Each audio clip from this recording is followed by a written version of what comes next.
بالله من الشيطان الرجيم بسم الله الرحمن الرحيم وإذ يعدكم الله إحدى الطائفتين أنها لكم وتودون أن غير ذات الشوكة تكون لكم ويريد الله أن يحق الحق بكلماته ويقطع دابر الكافرين ليحق الحق ويبطل الباطل ولو كره المجرمون إذ تستغيثون ربكم فاستجاب لكم أني ممدكم بألف من الملائكة مردفين وما جعله الله إلا بشرى ولتطمئن به قلوبكم وما النصر إلا من عند الله إن الله عزيز حكيم.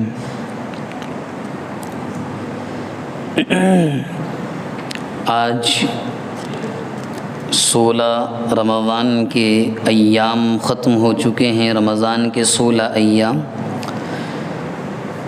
اور 17ویں روزے کی شروعات مغرب کے بعد سے شروع ہو چکی ہے، اور یہ جو 17 رمضان المبارک ہے اسلامی تاریخ میں شاید ہی اس سے بڑا کوئی دن ہو تاریخی اور اللہ کے نبی کی سیرت کے اعتبار سے۔ یہ اتنا بڑا دن ہے کہ جتنی مشقتیں، جو قربانیاں اللہ کے نبی علیہ السلام اور صحابہ نے مکہ مکرمہ کی زندگی میں دیں، اور جو تربیت آپ نے صحابہ کی فرمائی، وہ تمام اسی دن آج سے تقریباً 1440 سال پہلے وہ نظر آیا تھا۔ اور یہ دن آج بھی ایسا ہے کہ اپنے تو کیا غیروں نے بڑے اہتمام سے، بڑی توجہ سے اس دن کو اپنی کتابوں میں جگہ دی ہے۔ دنیا کی سب سے سچی کتاب یعنی کلام اللہ نے اس کو کہا ہے یوم الفرقان، یعنی فیصلے کا دن۔ یہی وہ دن ہے کہ جس دن غزوہ بدر پیش آیا۔ اس سے پہلے یہ بات ہمارے سامنے آ چکی ہے کہ اللہ کے نبی کی حیات طیبہ میں جتنی جنگیں ہوئیں جن میں آپ خود بنفس نفیس شامل ہوئے، صرف اسی کو غزوہ کہتے ہیں۔ جس میں آپ شامل نہیں ہوئے اس کو جنگ کہا جاتا ہے۔ نبی اکرم صلی اللہ علیہ وسلم نے ہجرت کی مجبوری میں، اس بات کو اچھی طرح ذہن میں رکھیں کہ آپ نے ہجرت کی مجبوری میں، خوشی میں نہیں۔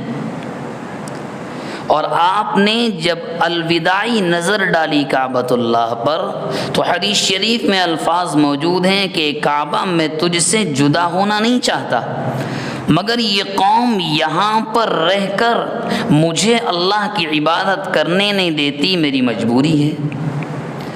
بإذن الہی، اللہ کی اجازت سے اللہ کے نبی نے مکہ مکرمہ کو چھوڑ دیا، اور آپ کی آنکھوں میں آنسو تھے۔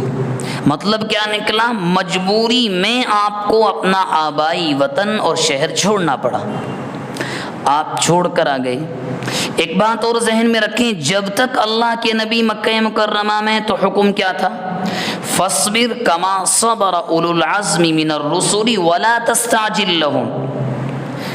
شارٹ لفظ میں کہا جائے ڈیفنس، آپ کو صبر کرنا ہے۔ حضرت عمر ایمان لے کر آئے، اللہ کے نبی ہمیں مارا جاتا ہے، ستایا جاتا ہے، ہم جواب ہی نہیں دیتے۔ حضرت عمار کی والدہ کو شہید کر دیا گیا تو اللہ کے نبی نے فرمایا عمر صبر کرو، اور یہ آیت نازل ہوئی صبر کرو جب تک ہمارا حکم نہ آ جائے۔ اور ایک دو نہیں، 13 سال صبر کیا ہے۔ مکہ مکرمہ سے مدینہ منورہ آ گئے۔ آنے کے بعد بھی جب آپ آ رہے ہیں، کفار مکہ کو جب بھی چین نہیں آیا تب بھی آپ کے قتل کی سازش رچی گئی ابو جہل کے کہنے پر۔ 100 لوگوں کو جمع کیا گیا، جو قتل کر دے اتنا اونٹ دیں گے۔ یہ تمام چیزیں میں آپ سے ذکر اس لیے کر رہا ہوں کہ بعض لوگ یہ کہتے ہیں کہ غزوہ بدر جو ہے وہ اسلام کے دامن پر دھبا ہے، کیونکہ مسلمانوں نے پہلے حملہ کیا، مگر اس کے بیک گراؤنڈ کے جو حالات ہیں وہ سمجھنے کی ضرورت ہے جب اللہ کے نبی مکے سے مدینہ گئے، مکہ مکرمہ ایک الگ ریاست، اب مدینہ منورہ ایک الگ ریاست۔ یہ ذہن میں رکھیں، مکہ الگ ریاست ہے، الگ حکومت ہے، وہاں چلتی ہے کفار مکہ قریش کے سرداروں کی۔ مدینہ منورہ الگ ہے، یہاں کے سردار اللہ کے نبی صلی اللہ علیہ وسلم ہیں، اور تمام قبائل نے آپ کے ہاتھ پر بیعت کی ہے، چاہے وہ اپنے تھے یا پرائے تھے۔ انہوں نے یہ زبان دی تھی، جو آپ کا دوست وہ ہمارا دوست، جو آپ کا دشمن وہ ہمارا دشمن۔ یہ وعدہ لینے کے بعد اللہ کے نبی نے چھوٹی چھوٹی جماعتیں بھیجنی شروع کی جنگلات میں، جن کو سریے کہا جاتا ہے۔ یہ آپ کی پلاننگ تھی۔ کیوں؟ مکے سے نکلنے کے بعد، مدینے آنے کے بعد آپ کو اجازت دے دی گئی تھی کہ اب تک مکے میں آپ کا مقابلہ تھا فکری مقابلہ، عقائد کا مقابلہ، خیالات کا مقابلہ۔ اللہ ایک ہے، وہ کہتے تھے نہیں اللہ ایک نہیں ہے۔ یہاں اب کیا مقابلہ تھا؟ اب بہت ہوا، اب صبر کر لیا، بہت سمجھا دیا، بہت عقیدے ہو گئے، اب آپ کو چھوٹ ہے اپنے مکمل دفاع کی۔ اب اذن للذین یقاتلون بانہم ظلموا، اجازت دی جاتی ہے لڑائی کی ان لوگوں کو کہ جن پر ظلم کیا گیا، اجازت مل چکی ہے۔ اب اللہ کے نبی، ظاہر سی بات ہے کوئی بھی ریاست آج کے زمانے میں بھی ہو، وہ اپنی حفاظت کا انتظام تو کرنے کا حق رکھتی ہے۔ اور مثال کے طور پر آپ بغیر ویزے پاسپورٹ کے کسی ملک میں جائیں اور یہ کہیں کہ نہیں بھی انسانی اخلاق کی بنیاد پر آپ ہمیں جانے دے، کوئی جانے دے گا نہیں، ڈیپورٹ کر دیا جائے گا۔ آپ اگر غلط طریقے سے جائیں گے تو باقاعدہ بعض ملکوں میں شوٹ کر دیا جاتا ہے آن دا اسپاٹ۔ یورپ کے کنٹریز کی کتنی خبریں آتی ہیں کہ نہ جانے کتنے لوگ ناجائز طریقے پر کسی ملک میں داخل ہوتے وہ مارے گئے۔ یہ ہر ملک کا قانون ہے، ہر ملک کو اپنی حفاظت کا حق ہے۔ مدینہ منورہ کا بھی یہی حال تھا۔ اللہ کے نبی مدینے آ گئے، اب کفار کیا کرتے تھے؟ کبھی کسی کو بھیج دیا، مسلمانوں کے اونٹ چرا کر لے گئے، مسلمانوں کے باغات میں کھجور ہیں ان کو آگ لگا دی، کبھی کھجور توڑ کر لے گئے، مقصد نقصان پہنچانا، مسلمان جم نہ پائیں۔ جب یہ اتنا ہو گیا تو اللہ کے نبی نے سریے یعنی 10 صحابہ کی جماعت ایک کو امیر بنا دیا، 20 کی 15 کی بھیجنی شروع کی، جو بھی آئے پکڑو۔ اب اسی میں ایک سریہ بھیجا جس میں ایک کافر مارا گیا مقام نخلا میں۔ یہ چل رہا ہے، چھوٹی چھوٹی جماعتیں جا رہی ہیں، چھوٹی چھوٹی جھڑپیں ہو رہی ہیں۔ یہ ہوا، اب کفار مکہ نے، مسلمانوں نے، کفار مکہ نے مدینے پر حملے کے ارادے سے تجارتی قافلہ بھیجا کہ ہم مکے میں سامان بنائیں گے، ملک شام بیچیں گے، وہاں سے خرید کر لائیں گے، جو فائدہ ہوگا مسلمانوں کے خلاف استعمال کریں گے۔ اب آپ انصاف سے بتائیں، کیا آج بھی کوئی ملک اپنے پڑوسی ملک کو اپنے خلاف کوئی کام کرنے دیتا ہے یا نہیں؟ نہیں دیتا، کوئی نہیں دیتا۔ ابو سفیان جو اللہ کے نبی کے سسر بھی ہیں، اس وقت تک ایمان لے کر نہیں آئے، ان کی سرداری میں قافلہ گیا مدینے کے باہر پہاڑوں کے پیچھے سے ملک شام۔ اللہ کے نبی کا جو اللہ کے نبی کا نظام تھا جاسوسی کا، وہ کمال کا تھا۔ ہم لوگ تو خالی ظاہر اوپر سے سیرت پڑھ لیتے ہیں، ورنہ یہ چیزیں پڑھنے کی کیسے پلاننگ بنائی جاتی ہے۔ معلوم ہو گیا اللہ کے نبی کو، فیصلہ یہ کیا کہ بھائی یہ لوگ ہمارے خلاف کچھ نہ کچھ کرتے رہتے ہیں، کچھ نہ کچھ کرتے رہتے ہیں، قبل اس کے کہ قافلہ مدینے کے پہاڑوں کے پیچھے سے دوبارہ جائے، اس پر حملہ کر کے اس کو یہیں روکنا ہے، تاکہ یہ سامان جو تجارت کا ہے مکہ پہنچ کر ہمارے ہی خلاف استعمال نہ ہو۔ اس نیت سے اللہ کے نبی نکلے تھے صرف 313 صحابہ کے ساتھ، چند تلواریں تھیں، کچھ نہیں تھا۔ کیوں؟ یاد رکھیں قافلے کے لیے جا رہے ہیں، لڑنے کے لیے نہیں جا رہے۔ جب آپ ایک مقام پر پہنچے، مقام بدر، اور مدینے کے بیچ میں پہنچے، وحی آتی ہے وَإِذْ يَعِدُكُمُ اللَّهُ إِحْدَى الطَّائِفَتَيْنِ أَنَّهَا لَكُمْ۔ اللہ کے نبی پہلی خبر تو یہ ہے کہ اس قافلے کی حفاظت کے لیے، چونکہ ابو سفیان کو بھی معلوم ہو گیا تھا کہ محمد اب ہمیں چھوڑنے والے نہیں ہیں، اس نے اپنے قافلے سے قاصد دوڑا دیا مکے کہ جاؤ مکے والوں سے کہو تمہاری تمام جمع پونجی تمہارا مال اب تو بالکل لٹنے کے قریب ہے، بچاؤ اپنے قافلے کو۔ اس نے قاصد بھیج دیا۔ اللہ کے نبی پر وحی آتی ہے کہ اللہ کے نبی ایک لشکر وہاں سے آ رہا ہے، ایک کا ارادہ آپ نے کیا ہے، جو مکے سے آ رہا ہے وہ 1000 کا اتنا طاقتور لشکر ہے، ہر ایک کے پاس تلواریں ہیں، بھالے ہیں، نیزے ہیں۔ اب یہاں پر اللہ کے نبی سے وعدہ کیا اللہ نے، اللہ کے نبی وہ قافلہ جو مکے سے چلا ہے اور ایک وہ جو ملک شام سے تجارتی قافلہ آ رہا ہے، دونوں میں سے ایک پر ہم آپ کو فتح دیں گے۔ وعدہ کر لیا، ابھی جنگ نہیں ہوئی، وعدہ کر دیا اللہ نے، ہم آپ کو ایک پر فتح نصیب فرمائیں گے۔ اب ابو سفیان بھی بہت ذہین آدمی تھے، عرب کے بڑے ذہینوں میں شمار ہوتے ہیں، انہی کی بیٹی ام حبیبہ آپ کی زوجہ ہیں، اللہ کے نبی کی بیوی ہیں۔ وہ قافلہ تو بچ کر نکل گیا اللہ کے نبی اور صحابہ سے، وہ تو بچ کر چلے۔ جب وہ بچ گئے تو ابو سفیان نے پیغام بھیجا کہ جاؤ کہہ دو ہم بچ گئے ہیں، اب جنگ کی کوئی ضرورت نہیں ہے، اور جنگ کی ضرورت بھی نہیں تھی۔ اب ابو جہل کی سرداری میں 1000 لوگوں کا لشکر جو آ رہا ہے تو وہاں تک خبر پہنچی۔ جب یہ تقریباً مدینے سے 80 میل کے فاصلے پر ابو جہل اور تمام سرداران مکہ ہیں، یہ خبر آئی تو عتبہ اور ولید بن مغیرہ وغیرہ گئے، اور جانے کے بعد آپس میں بات چیت کرنے لگے کہ بھئی اب تو جنگ کی ضرورت نہیں ہے، اب خون خرابہ کیوں، ہمارا قافلہ بچ چکا ہے۔ چونکہ ابو جہل کمانڈر ان چیف تھا، یہ دونوں اس کے پاس گئے، بھئی چلو سمجھاتے ہیں، اب یہیں سے واپس چلتے ہیں مکے کو۔ یہ دونوں سمجھانے کے لیے گئے، اس نے وہاں چال چل دی اور اس نے یوں کہا کہ بھئی آج ہی تو فیصلے کا دن ہے، یہ جماعت بڑی کمزور سی ہمارے ہاتھ میں دی گئی ہے، ہم فتح کر لیں، اور تم کہتے ہو پیٹ پھیر کر بھاگ جائیں۔ جب انہوں نے اور سمجھایا، اس نے اور ایک چال چلی۔ ابھی میں نے آپ کو کہا کہ مقام نخلا میں ایک مشرک مارا گیا تھا، اسی سریے میں اس مارے ہوئے مشرک کے بھائی کو ابو جہل نے بلایا اور یہ کہا کہ دیکھو یہ دونوں آئے ہیں میرے پاس، یہ چاہتے ہیں کہ تمہارے بھائی کا بدلہ نہ لیا جائے۔ بس اس نے کیا کیا، اپنے کپڑے پھاڑے، چیخنا شروع کیا، ہائے میرے بھائی کا بدلہ۔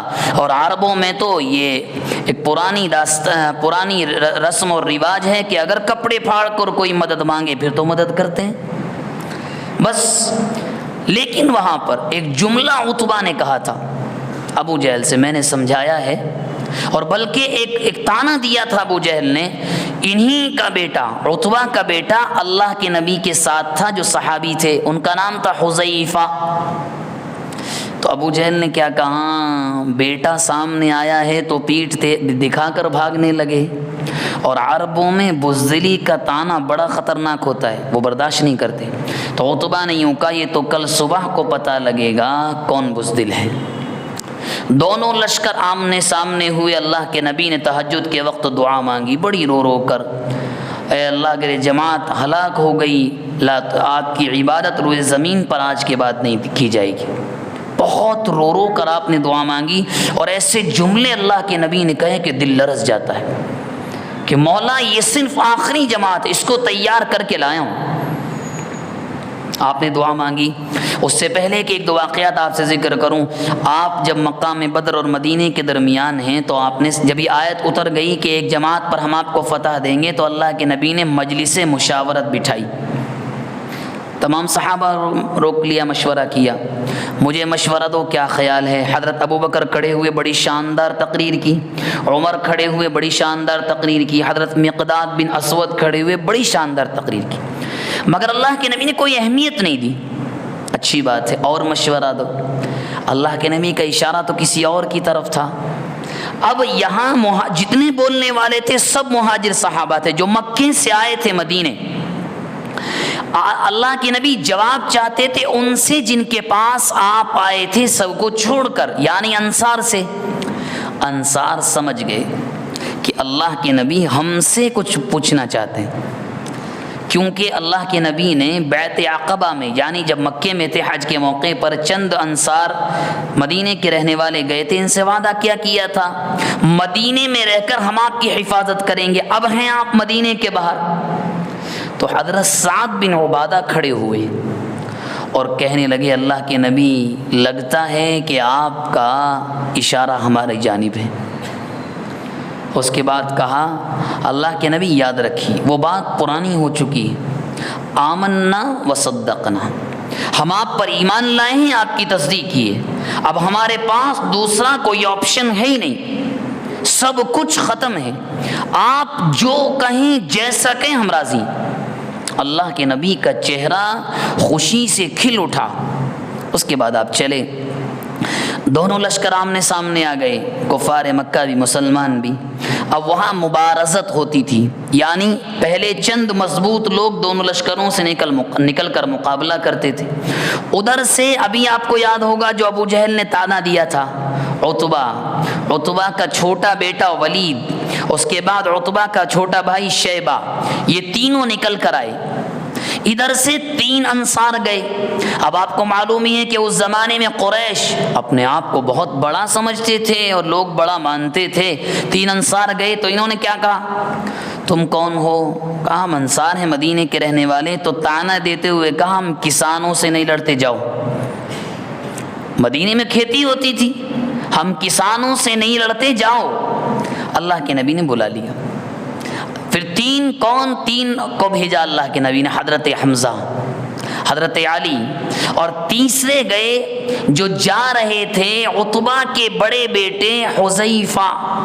اللہ کے نبی نے روک لیا، نہیں، باپ کے مقابلے میں جانا صحیح نہیں ہے۔ اس سے معلوم ہوا کہ اللہ کے نبی کا دل کتنا نرم تھا، روک لیا۔ تیسرے گئے حارث بن مطلب، یہ تینوں گئے، خطرناک جنگ ہوئی۔ حضرت علی نے، حضرت حمزہ نے اپنے شکار کو جہنم واصل کر دیا، اور حضرت حارث بن مطلب زخمی ہو گئے، ٹانگ میں گہرا زخم لگا، مگر حضرت علی نے قبل اس کے کہ دشمن حضرت حارث کو قتل کرتا، اس کو بھی قتل کر دیا۔ تینوں، بڑا بھائی، چھوٹا بھائی، بھتیجا، تینوں کو جہنم پہنچا دیا۔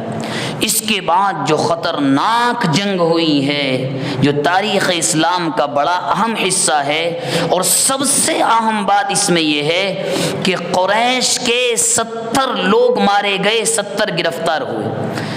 اور یہ اہم بات کیوں ہے؟ قریش کے جتنے لوگ مرے اور جتنے لوگ پکڑے گئے، سب کے سب ٹاپ لیڈرشپ تھی، سب بڑے لوگ تھے، ایک بھی چھوٹا نہیں تھا۔ مسلمانوں کے 14 لوگ شہید ہوئے، 14 صحابہ، سب کے سب ایسے، آج بھی آپ جا کر پڑھیں، مقام بدر میں کتبہ لگا ہے تو شاید ہی 1-2 مشہور صحابی ہوں، ہیں سب صحابی مگر مشہور نہیں تھے، نام زیادہ اتنا نہیں سنا گیا۔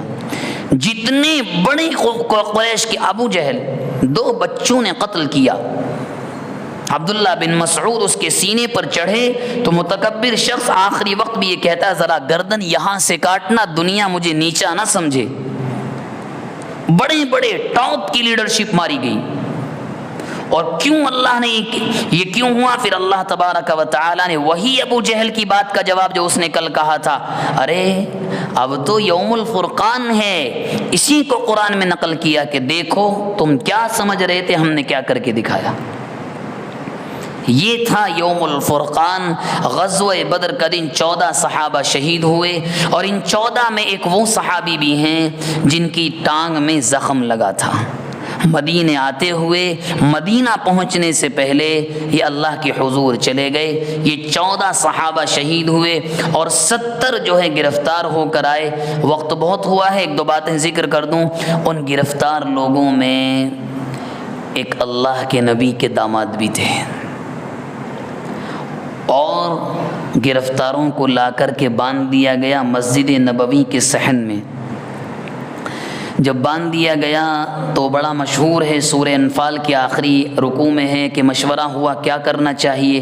حضرت عبادہ اور حضرت عمر بن خطاب اور حضرت عبادہ و سعد بن عبادہ کی رائے تھی گردن اڑا دو، معافی کی گنجائش نہیں۔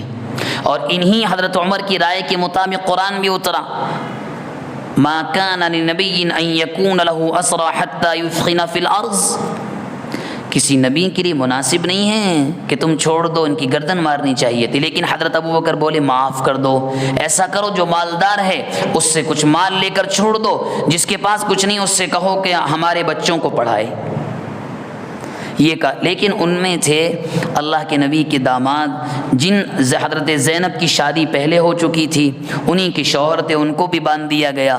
جب یہ فیصلہ ہوا کہ کچھ نہ کچھ بھیج دیا جائے تو اللہ کے نبی کے صاحبزادی نے وہ ہار بھیجا جو حضرت خدیجہ رضی اللہ عنہا نے اپنی بیٹی کو نکاح کے موقع پر دیا تھا۔ جب وہ ہار آیا مسجد نبوی میں اور اللہ کے نبی کے سامنے آیا، آپ یقین کریں چیخ نکل گئی اللہ کے نبی کی، اتنا روئے صحابہ حیران۔ پھر کہنے لگے تم سے ایک چیز پوچھنا چاہتا ہوں، اجازت دو گے؟ کیا؟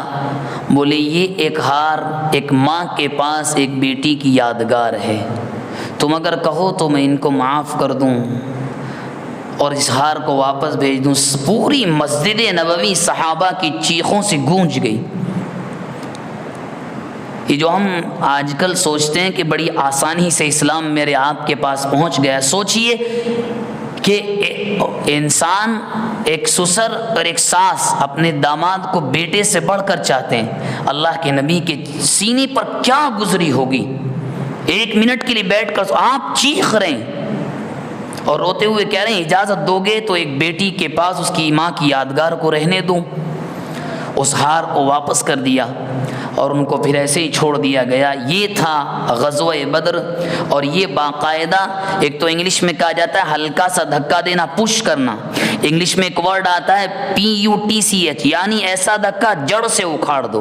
یہ ڈیفینس نہیں تھا، یہ اسلام کا حملہ ہی تھا، کیونکہ ڈیفینس تو بہت کیا مکہ مکرمہ میں رہ کر، بہت صبر کیا، بہت آزمایا، یہاں اجازت ملی تھی تو یہاں ایسا ہوا۔ اللہ تبارک و تعالی جو باتیں آئیں ہمارے سامنے ان پر یقین کرنے کی توفیق مرحمت فرمائے۔